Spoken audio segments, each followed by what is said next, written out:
আমাদের আলোচনার বিষয় ছিল যে ইসলাম তার অনুসারীদেরকে জীবনের সর্বত্রে এমনকি ঈর্ষা বিদ্বেষের ক্ষেত্রে ঈর্ষা বিদ্বেষের সম্মুখীন হলেও একটা গুরুত্বপূর্ণ বিষয় নির্দেশ দিয়েছে যে তোমরা এটাকে বহাল রাখো।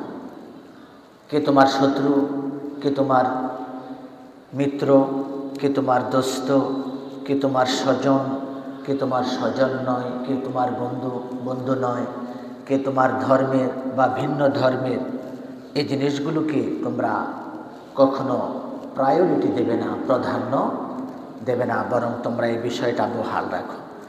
বিষয়টা কি? বিষয়টা হচ্ছে ইনসাফ। তোমরা ইনসাফকে বজায় রাখো। জীবনের কঠিন মুহূর্ত বলা হয়েছে যে একদম কঠিন একটা পরিস্থিতিতে এসেছো তুমি।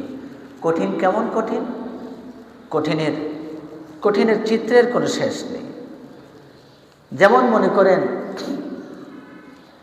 আপনার সন্তান অথবা আপনার খুব কাছের মানুষ,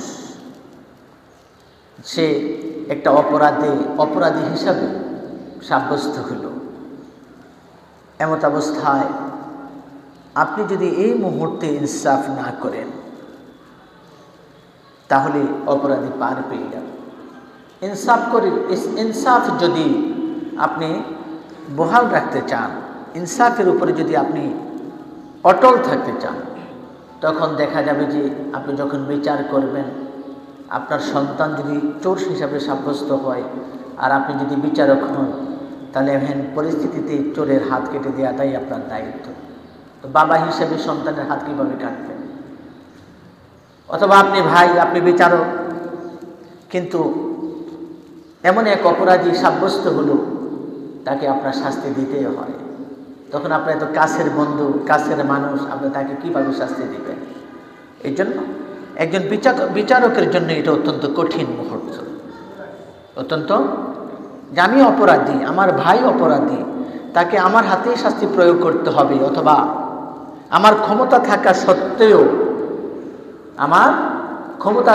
সত্ত্বেও আমি আমার ভাইকে, বন্ধুকে, দলের লোককে, মতের লোককে আমি কি করলাম না, তার অপরাধের শাস্তি থেকে আমি তাকে রক্ষা করলাম না, তাহলে আমি ইনসাফ করতে পারলাম। এই জন্য আমরা এর আগে পরপর সম্ভবত 3টি জুমায় আলোচনা করেছিলাম যে ইনসাফ যদি কায়েম করতে হয়, ইনসাফ প্রতিষ্ঠিত করতে হলে আমাদেরকে কিছু কাজ করতে হবে। সূরাতুল হজ্জের 41 নম্বর আয়াতে রব্বুল আলামিন বলেছেন, আল্লাযীনা ইম্মাক্কান্নাহুম ফিল আরদ আকামুস সালাতা ওয়া আতাবুজ যাকাতা ওয়া আমারু বিল মা'রুফি ওয়া নাহাউ আনিল মুনকার।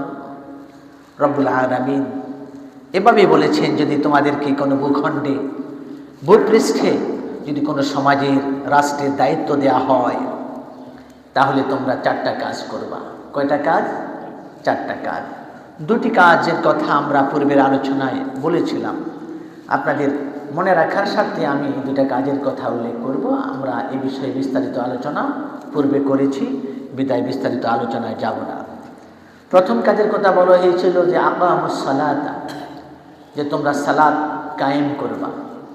আমি এই কথাও বলেছিলাম যে সালাতের সাথে সমাজ ব্যবস্থার কী সম্পর্ক, সালাতের সাথে রাষ্ট্র ব্যবস্থার কী সম্পর্ক? নিশ্চয় সম্পর্ক আছে, নাইলে রব্বুল আলামিন এই কথা বলতেন না। এরপরে বলেছেন ওয়া আতাবুজ যাকাতা, যে তোমরা যাকাত ভিত্তিক অর্থ ব্যবস্থা প্রতিষ্ঠা করো, প্রচলন করো, জারি করো। এখানেও আপনাদের প্রশ্ন হতে পারে যে যাকাতের সাথে রাষ্ট্র ব্যবস্থার কী সম্পর্ক, যাকাতের সাথে সমাজ ব্যবস্থার কী সম্পর্ক? এই বিষয়ে আমরা বিগত জুমায় কথা বলেছি। তবে এক্ষেত্রে আরও একটা কথা একটু টাচ করতে চাই। যাকাত ভিত্তিক যদি অর্থ প্রচলন করা না হয়, তাহলে কি হবে? যেমন আপনাদের কাছে একটা কথা সম্ভবত খুবই পরিচিত, যদি আমার কথা বোঝেন তাহলে একটু জবাব দেবেন। আমরা বলি না, দুদিনেই আঙ্গুল ফুলে কলা গাছ, একটা কথা বলি না? এই কেউ বোঝে না, বুঝছেন তো? মাথা নাড়ান কেন? আমি আপনার মাথার দিকে তাকিয়ে থাকবো? বলেন যে হ্যাঁ, আঙ্গুল ফুলে কলা গাছ আমরা বলি কি না? অর্থাৎ আঙ্গুল ফুলে তো কখনো কলা গাছ হতে পারে না, পারে? যে লোকটাকে আমরা দেখলাম গত বছরও দিন এনে দিন খেতে তার জীবন যায় অবস্থা, কিন্তু সে মেম্বার বা চেয়ারম্যান হওয়ার পরে সে বিশাল প্রাসাদের মালিক হয়ে গেছে, বিশাল অর্থের মালিক হয়ে গেছে, আছে না নেই? অথবা সে বিশাল একটা কর্মকর্তা, সরকারি চাকরির যে কোনো একটা বেঞ্চে সে ভালো একটা কর্মকর্তা হিসেবে নিয়োগ পেয়েছে, পায় না? এরপরে দেখা গেছে তার অবস্থা বিশাল পরিবর্তন হয়ে গেছে। খবর নেন সে কোন গ্রেডের কর্মকর্তা, হয় নবম গ্রেডের, নাহলে অষ্টম গ্রেডের কর্মকর্তা, তার বেতনে বা কত, কিন্তু এই 2 বছর 4 বছরে সে এত সম্পদের অধিকারী তো হতে পারে না। এ ধরনের কোনো চিত্র যদি সমাজ রাষ্ট্র ব্যবস্থায় দেখা যায়, তখন আমরা বলি কি, দুদিনেই আঙ্গুল ফুলে কলা গাছ, বলি কি না? তার মানে সংশ্লিষ্ট ব্যক্তি তার চেয়ারে থেকে, ক্ষমতার দায়িত্বে থেকে সে অসৎ উপায় অবলম্বন করে এভাবে অর্থের পাহাড় গড়েছে, যদ্দরুন 2 দিনে আঙ্গুল ফুলে কলা গাছ। রাইট? এই জন্য রব্বুল আলামিন বলেন, ওয়াতাবুজ যাকাতাম, তোমরা যাকাত ভিত্তিক অর্থ ব্যবস্থা কায়েম করবা যদি তোমরা সমাজে এবং রাষ্ট্রে কোনো দায়িত্ব পাও। প্রশ্ন হতে পারে, হুজুর, অর্থ ব্যবস্থার সাথে সমাজ এবং রাষ্ট্রের, যাকাতের সাথে সমাজ এবং রাষ্ট্রের কি সম্পর্ক? প্রশ্ন হয় না যে যাকাত তো আমি হিসাব করে রমজান মাসে যাকাত দিয়ে দিই, তাহলে এই বিষয়ে আবার আপনারা এত মসজিদের মিম্বরে বলে এত লাফালাফি করেন কেন? মানে একজন খতিব সাহেবকে বলে কি, আপনি এত লাফালাফি করেন কেন? আছে না নাই? এ ধরনের শব্দ ব্যবহার করে মুসল্লি হয়েও ইমামের ব্যাপারে। এটা একান্তই ভদ্রতার অভাব, শিষ্টাচারের অভাব, এই কারণেই বলে। এক্ষেত্রে একটা কথা বলা দরকার, যাকাত ব্যবস্থাটা রব্বুল আলামিন এই জন্যই মানব জীবনের জন্য ফরজ করে দিয়েছেন। কি কারণে দিয়েছেন? যাকাত ব্যয়ের মোট 8টা খাত আছে পবিত্র কোরআনে বর্ণিত। আপনি ইচ্ছে করলেই আপনি যাকে তাকে আপনি যাকাত দিতে পারবেন না, যাকে তাকে আপনি যাকাত দিতে পারবেন না।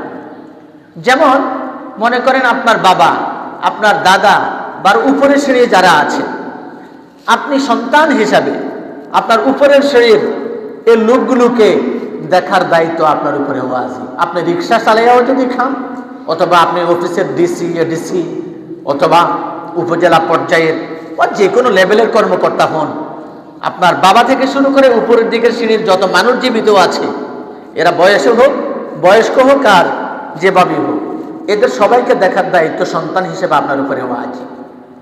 কথা বুঝতে পেরেছেন? সুতরাং আপনি যদি কোটিপতিও হন, আপনি আপনার উপরে বাবা থেকে শুরু করে উপরের দিকের যত মানুষ আছে, এদেরকে আপনি যাকাত এবং সদকার ধন সম্পদ দিতে পারবেন না। বুঝতে পেরেছেন? অর্থাৎ এদেরকে দেখার দায়িত্ব আপনার উপরে এমনিতেই ওয়াজিব। আপনার যাকাতের অর্থ দিয়ে তাদেরকে আপনি দেখভাল করবেন, এর সুযোগ আপনাকে দেওয়া হয়নি। স্বামী হিসাবে স্ত্রীকে যাকাত দেওয়া যাবে না, স্ত্রী হিসাবে স্বামীকেও যাকাত দেওয়া যাবে না, কেন একে অপরকে দেখভালের দায়িত্ব এমনিতেই তার উপরে ওয়াজিব। বুঝতে পেরেছেন? ঠিক তদ্রুপ বাবা হিসাবে আপনি সন্তানকেও যাকাত দিতে পারবেন না। আপনার নিচের শ্রেণীর দিকে যা আছে, এদেরকেও আপনি যাকাত দিতে পারবেন না। এদেরকে দেখাশোনার দায়িত্ব আপনার তো এমনিতে আপনার উপরে ওয়াজিব। কথা বুঝতে পেরেছেন? এই জন্য মূলত যাকাতের বিধানটা রব্বুল আলামিন একটা ভারসাম্যমূলক জীবন ব্যবস্থা গড়ে তোলার জন্য দিয়েছেন, যাতে কেউ আঙ্গুল ফুলে কলা গাছ হতে না পারে। কথা বুঝতে পেরেছেন? কেমন? আপনি সম্পদশালী হন অথবা অসম্পদশালী হন, আপনার কাছের মানুষ, প্রতিবেশী, কাছের আত্মীয়, এটা প্রতিবেশী হোক অথবা দূরের হোক, অবস্থানগত দিক থেকে আপনার আত্মীয় স্বজন, বন্ধু বান্ধব, প্রতিবেশী, মায়ের দিকের, বাবার দিকের, এই সমস্ত মানুষগুলোকে দেখার দায়িত্ব আপনার এমনিতেই আছে। তো এই জন্য যারা আপনার নসলের বাইরে, রক্তের সম্পর্কে বাইরে, এই সমস্ত আত্মীয় স্বজনগুলোকে দেখার আপনার দায়িত্ব আছে। এর জন্য বলা হয়েছে ওয়াতাবুজ যাকাতা, তোমরা যাকাত ভিত্তিক অর্থ ব্যবস্থার কায়েম করো। কেননা মানুষ স্বার্থপর জিন্দেগিতে বসবাস করে, মানুষ নিজের আত্মীয় স্বজন, বন্ধু বান্ধব, প্রতিবেশী, এরা খেয়ে ঘুমায় না, না খেয়ে ঘুমায়, এরা অসুস্থ অবস্থায় আছে না সুস্থ অবস্থায় আছে, এই যুগে মানুষ খবর নেয় না। বিশেষ করে যদি আপনি শহরের পরিবেশে যান, পাশের ফ্ল্যাটের মানুষ কিভাবে আছে কেউ খবর নেয় না, আছে না নেই? আছে, উপরের তলার মানুষ কোন অবস্থায় আছে নিচতলার মানুষ জানে না। এরকম স্বার্থপর জিন্দেগি। গ্রামে গঞ্জে তো কিছু আওয়াজ শোনা যায়, অনেক সময় কেউ এগিয়ে যায়, অনেক সময় কেউ এগিয়ে যায় না। এই কারণে রব্বুল আলামিন আদেশ দিয়েছেন যে তোমরা কি করো, যাকাত আদায় করো, রাষ্ট্র যাকাত গ্রহণ করবে। আর যারা হকদার, কোরআনে বর্ণিত 8 শ্রেণীর মানুষ যাকাতের অর্থ গ্রহণ করতে পারে। এই জন্য তাদের মধ্যে রাষ্ট্র কি করবে, এগুলোকে খুঁজে খুঁজে খুঁজে খুঁজে অর্থ ব্যবস্থা কি করতে হবে, ওদের মধ্যে বন্টন করে দেবে। অনেক সময় আমরা যাকাত আদায়ের ক্ষেত্রে বলি যে এই একটা শর্ত আছে, তোর কিছু টাকা দিব, তুই এই কামটা করবি। আমরা বলি কি না, যাকাত দিবেন আপনি, আপনার উপরে ফরজ, আর যিনি যাকাত গ্রহণ করবেন তিনি তার হকদার, দেওয়ার পরেই সেটার মালিক হয়ে যাবে। সুতরাং আপনার মালিকানায় একটা গরু আছে, আমি কি বলতে পারি এই তুমি এই টাকা, এত টাকা হলে এটা বিক্রি করবা না, এলে বিক্রি করবা না, এটা কিন্তু তুমি নিজে জবাই করে খাবার, বিক্রি করতে পারবা না, আমি এটা বলতে পারি? কথা বলেন। আপনার মালিকানায় কোনো জিনিস যদি থাকে, এটা আপনি খাবেন না বিক্রি করবেন, এটা দিয়ে ঘরের ছাদ লাগাবেন না ঘরে বেড়া দিবেন, এক্ষেত্রে অন্য কেউ আপনাকে তদারকি করার আর পারমিশন দেওয়ার বা হুকুম দেওয়ার কোনো ক্ষমতা রাখে? কথা বলেন, রাখে না। সুতরাং যাকাতের অর্থ, যাকাত ব্যক্তির পক্ষ থেকে তখনই আদায় হয় যখন হকদারকে, অর্থাৎ যেটা প্রাপ্য তাকে এটা আদায় করে দেওয়ার পরে সেটা মালিক হয়ে যাবে, অর্থাৎ তাকে মালিক বানিয়ে দিতে হবে। তোমার কাছে দিলাম 10,000 টাকা, তুমি এটা রাখো, আমার কথা ছাড়া কিন্তু খরচ করবে না। এরকম যাকাত আদায় করার পরে এই ধরনের খবরদারি করে এ সমাজে আসে না নেই, তাহলে তা আপনি যাকাত দিলেন না। যাকাত আপনি যাকে দিবেন তাকে আপনি মালিক বানিয়ে দিতে হবে। এই জন্য যাকাত প্রদান করার অর্থ হলো দুইটা। কয়টা? আপনি যাকাত আদায় করবেন, এর উদ্দেশ্য কয়টা? দুইটা। এক নম্বর উদ্দেশ্য হলো আল্লাহ প্রদত্ত বিধান ফরজ আপনি আদায় করলেন, আল্লাহ প্রদত্ত বিধান ফরজ আপনি কি করলেন? আদায় করলেন। 2 নম্বর হলো যাকাতের একটা শাব্দিক অর্থ আছে। যাকাতের শাব্দিক অর্থ হলো পরিচ্ছন্নতা বা পবিত্রতা, আরেকটা হলো বৃদ্ধি, আরেকটা হলো কি? বৃদ্ধি। তো যিনি যাকাত আদায় করবেন তার উদ্দেশ্য হলো দুইটা। কয়টা? দুইটা। একটা হলো আল্লাহ তাআলার প্রদত্ত বিধান ফরজ হুকুমকে আদায় করা, এটা একটা উদ্দেশ্য। আরেকটা উদ্দেশ্য হলো, যেহেতু যাকাতের অর্থ হলো পবিত্রতা, যাকাত আদায় না করলে আপনার সম্পদ অপবিত্র থেকে যাবে। এই জন্য গুণে বেছে একদম কড়ায় গন্ডায় হিসাব করে যাকাত দিয়ে দিতে হবে, নাহলে আপনার যত সম্পদ আছে সব সম্পদের সাথে অপবিত্রতা থাকবে। সেটা কেমন? মনে করেন 1 ড্রাম দুধ। কয় ড্রাম? 1 ড্রাম দুধ, এর মধ্যে 1 ফোঁটা মুত ঢেলে দেবেন। কি মুত চেনেননি? কথা কয় না, কেউ চেনে না মুত, মানে প্রস্তাব চেনেন তো কথা বলেন। অর্থাৎ 1 গ্রাম দুধের মধ্যে যদি 1 ফোঁটা গরুর ছানা বা মুত দিয়ে দেওয়া হয়, এটা দুধ থাকবে? কথা বলেন। আপনি বলেন 1 গ্রাম দুধের মধ্যে 1 ফোঁটা মুত কি দেখা যায়? যুক্তি দিলেন, এটা কি দেখা যাবে? কিন্তু আপনি দেখবেন এরপরে 1 গ্রাম দুধের মধ্যে 1 ফোঁটা মুত দিয়ে এরপরে জাল দেন, দেখবেন আর দুধ নাই, সব নষ্ট হয়ে গেছে। রাইট? ঠিক তদ্রূপ যার উপরে যাকাত ওয়াজিব হয়েছে, আল্লাহর কসম করে বললেও কোনো কাফারা লাগবে না।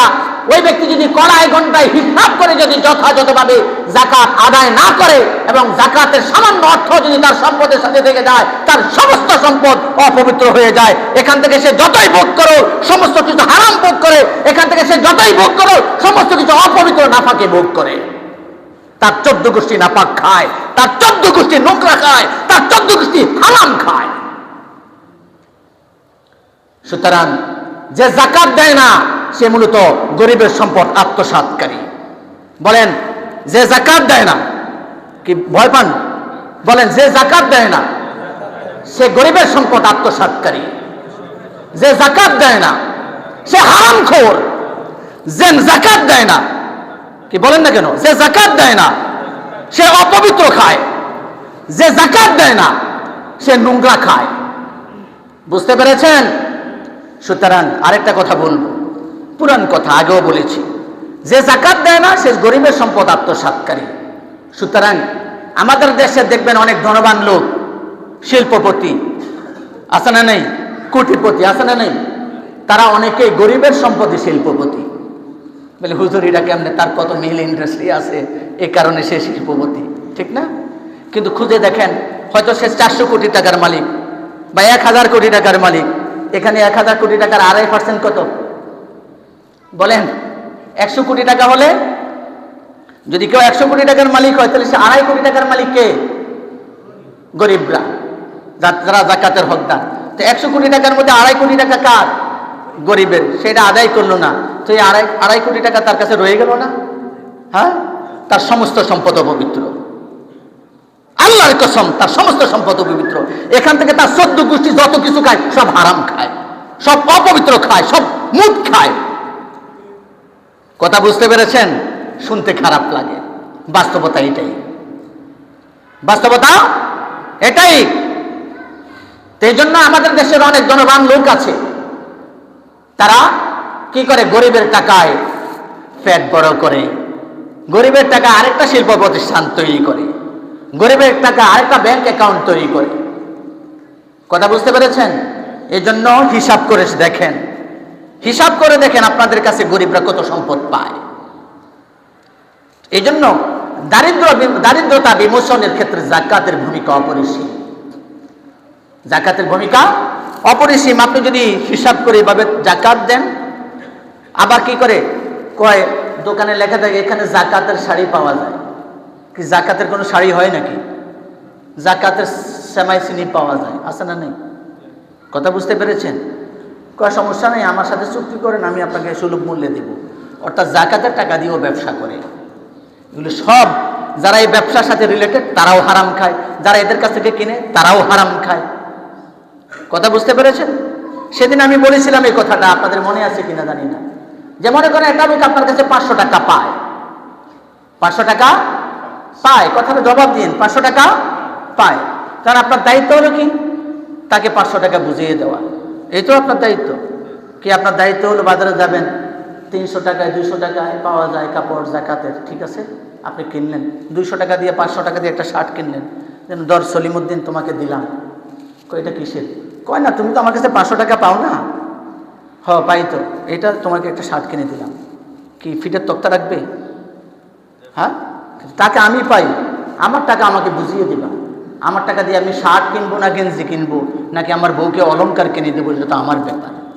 তো যারা আপনার কাছে যাকাতের অর্থ প্রাপ্য, সে আপনার কাছে পাওনাদার। তাকে আপনি সেমাই কিনে দিবেন, চিনি কিনে দিবেন, তার মানে তুই আজীবন সেমাই আর চিনি খাবি, তোর দারিদ্রতা যেন না কাটে। এই জন্য আপনি তাকে সেমাই আর চিনি দেন, তাই না? এই সিস্টেমে যাকাত আদায় করলে দারিদ্র বিমোচন সম্ভব? কথা বুঝতে জবাব দেন। দারিদ্র বিমোচন সম্ভব? সম্ভব। আমার দরকার ঔষধ, আমি অসুস্থ, আপনি আমাকে কিনে দিলেন 2টা কাফনের কাপড়, মানে তুই মইরা যা। ব্যাপারটা এরকম না? আপনি যাকাতের অর্থ হিসাব করে আপনি তাকে দিয়ে দিবেন, এটা দিয়ে সে ঔষধ কিনবে, ঘরে ছাল দিবে, স্ত্রীর জন্য জামা কাপড় কিনবে, সন্তানের জন্য খাবার কিনবে, সে ব্যবসা করবে, বাণিজ্য করবে, স্বাভাবিক জীবন গড়ে তুলবে। এই জন্য যাকাতের অর্থ হিসাব করে কড়াই গন্ডায় আপনাকে প্রদান করতে হবে। যাকাতের অর্থ দিয়ে আপনি সেমাই কিনবেন, চিনি কিনবেন, কাপড় কিনবেন, এরপরে আপনি এলাকায় বিতরণ করবেন, আপনি দানবীর হবেন। দানবীর হতে পারবেন না, আপনি মানব সমাজের জন্য একজন দানব হয়ে যাবেন, দানব হয়ে যাবেন। অর্থাৎ আপনি একজন আগ্রাসী লোক, আপনি গরিবের ভালো জীবন চান না, মিসকিনের ভালো জীবন চান না, সমাজ ব্যবস্থায় আপনি কোনো অর্থ রকমের ভূমিকা পালন করতে চান না। তবে যেটা যাকাতের অর্থ, সেটা আপনি এভাবে হিসাব করে আদায় করে দেবেন যথাযথভাবে। যাকাতের অর্থের বাইরে যদি আপনি কোনো গরিব মানুষকে কোনো কিছু দিতে চান, সেটা আপনার একান্ত মনের ব্যাপার। আপনি একজনের একটা ঘর বানিয়ে দিতে পারেন, একজন দরিদ্র মানুষকে কিছু কাপড় টুকরো কিনে দিতে পারেন, সেটা আপনি তাকে দান করলেন, সেটা যাকাত নয়। সে মানুষ হিসেবে মানবিক জীবনের জন্য এটা হয়তো দরিদ্র পরিবারের কন্যা, তার বিয়ে হয় না, তার বিয়ের ব্যবস্থা করে দিলেন, খরচটা আপনি দিয়ে দিলেন, এটা আপনার পক্ষ থেকে আপনি দান করতে পারেন, সেটা যাকাত নয়। যেটা যাকাতের অর্থ, এটা যথাযথভাবে হকদারের কাছে পৌঁছে দিতে হবে। যাকাতের অর্থ দিয়ে দরিদ্র মানুষগুলো, সে কখনো ঔষধ কিনবে, কখনো ঘর বানাবে, কখনো ব্যবসা বাণিজ্য করবে, কখনো অন্য কাজে লাগাবে, এটার হকদার সে, এটার মালিক সে। এই টাকা দিয়ে কোন কাজে ব্যয় করবে, এক্ষেত্রে আপনি দিক নির্দেশনা দিতে পারেন না। মনে থাকবে? মনে থাকবে সবার? প্রিয় ভাইরা, দেখা যায় বছরের পর বছর ধনীর সংখ্যা বাড়ে, জমিদারের সংখ্যা বাড়ে, কোটিপতির সংখ্যা বাড়ে, কিন্তু সমাজের দারিদ্রতা হ্রাস পায় না। বাজারে গেলাম, ঔষধ কিনতে পকেটে হাত দিলাম, ঔষধের বিল দিব, দুই পাশে দেখা যায় 4-5 হাত পাতানো, হুজুর কিছু দেন। আপনাদেরকে দেয় না? করে কিনা? করে কিনা? আগে দেখতাম গ্রামে গঞ্জে সপ্তাহে একদিন দরিদ্র মানুষগুলো ভিক্ষার জন্য বাড়িতে বাড়িতে আসতো, কিন্তু এখন বাজারে প্রতিদিন যেভাবে মানুষের ভিক্ষুকের সংখ্যা বেড়েছে, কোন ডিজিটাল জিন্দেগিতে আছি আল্লাহ জানে। শরম লাগে। দরিদ্র মানুষ, বুড়ো মানুষ, আমার কাছে তো পর্যাপ্ত টাকা নাই, আমি কিভাবে তার কাছ থেকে কয়জনকে দিব? আপনি যদি 5টা দোকানে যান 5টা আইটেম কিনতে, সেখানে দেখা যাবে 5টা দোকানে কমপক্ষে 2 জন করে হলেও আপনার কাছে হাত পেতেছে। আপনি গাড়ি থেকে নেমেছেন, ভাড়া দিবেন, আপনার কাছে হাত পাচ্ছে যে কিছু ভাই স্যার কিছু দেন, আছে না নাই? কথা বলেন। আমরা অনেক সময় মন্তব্য করি, বিখ্যাত তোমাদের এখন পেশা হয়ে গেছে, মন্তব্য করি না? কিন্তু খবর নিছেন আসলে সে আসলেই ভিক্ষুক কিনা? কিন্তু মন্তব্য তো করে ফেলেছেন। ভাই, মানুষের আত্মমর্যাদা আছে। ব্যতিক্রম 2-4টা ভিন্ন চিত্র থাকতে পারে, ভিন্ন চিত্র 2-4টার উপরে নির্ভর করে আপনি গড়পড়তাইভাবে কথা বলতে পারেন না। আল্লাহ রাসূলের হাদিস, যদি কেউ ঘোড়ায় চড়েও তোমার কাছে কেউ হাত পাতে, সামর্থ্য থাকলে তুমি তাকে যা আছে তা দিয়ে দাও, তাকে নিয়ে মন্তব্য করো না। তার মানে কি? যে একটা মানুষ না পারতে কারো কাছে হাত পাতে না। প্রত্যেকের আত্মমর্যাদা বোধ আছে। রুচির পরিবর্তন ঘটান।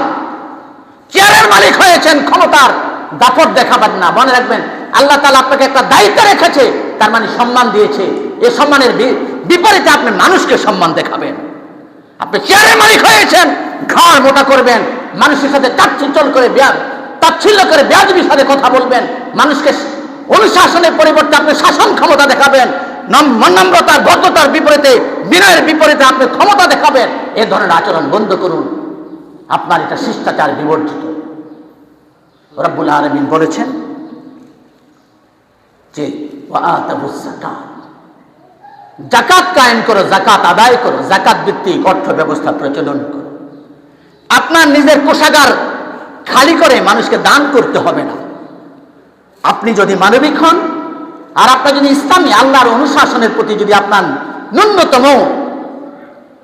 ন্যূনতম যদি আপনার সিম্পিতি থাকে যে আমার রবের হুকুম, এটা আমার রবের হুকুম, আমার রব বলেছে তুমি যাকাত আদায় করো, এই রবের গোলামি করে যদি করতে চান, দানবীর হওয়ার জন্য নয়, রবের গোলামি যদি করতে চান, মানবিক হওয়ার জন্য নয়, যদি আল্লাহ তাআলার হুকুম মানতে চান, আল্লাহর বান্দা হিসাবে শুধু একটা এই দৃষ্টিকোণ থেকে যদি নিজেকে মাপেন, তাহলে আপনার জন্য এটাই যথেষ্ট মানবিক হওয়ার জন্য। প্রিয় ভাইয়েরা, মানবিক হন, রবকে চিনেন, রব হলো সব। যদি রবের হুকুম না মানেন, পার্থিব জীবনে আপনার জন্য যেমন লাঞ্ছনা অপেক্ষা করছে, আখিরাতেও জাহান্নামের আযাব অপেক্ষা করছে। আল্লাহ তাআলা আপনাকে ছাড় দিচ্ছেন। এই জন্য আপনি যেখানে অপরাধ করেন সাথে সাথে আপনার ঘাট ধরে না। আল্লাহ তাআলা আপনাকে ছাড় দিচ্ছেন। যেখানেই আপনি অপরাধ করেন সেখানেই আপনার কানটা মোচড়াইয়ে দিচ্ছে না। আল্লাহ তাআলা আপনাকে সুযোগ দিচ্ছেন। এই জন্য যেখানে আপনি সুদ খাচ্ছেন, যেখানে আপনি ঘুষ খাচ্ছেন, সেখানে সাথে সাথে আপনার নাকটা বন্ধ করে দিচ্ছে না, সেখানে আপনার কানে দড়ি লাগাচ্ছে না। আল্লাহ তাআলা আপনাকে সুযোগ দিচ্ছেন, ছাড় দিচ্ছেন। মনে রাখবেন, ছেড়ে দেবেন না। কখন আল্লাহ তাআলা আপনাকে ছেড়ে দিবেন না, আপনাকে পাক্কা করবেই। এই জন্য শরীরে রক্ত মাংস শক্তি সামর্থ্য থাকা সত্ত্বেও এই সকল এখন থেকে ওয়াদা করেন যে এখন থেকে রব্বুল আলামিনের অনুশাসনের বিরুদ্ধে কোনো কাজ করব না। ইনশাআল্লাহ রাজি আছি? দেখি কে কে রাজি আছি, একটু হাত জায়গায় দেখি। হাত নামাবেন না, হাত তোলেন, বলেন হে আল্লাহ, আমাদেরকে তোমার হুকুম মেনে চলার তৌফিক দান করো, যাবতীয় খারাপ কাজ থেকে, সুদ ঘুষ সমস্ত বাণিজ্য থেকে আমাদেরকে হেফাজত করো। আমিন। ওয়া আখির দাওয়ানা আলহামদুলিল্লাহি রাব্বিল আলামিন।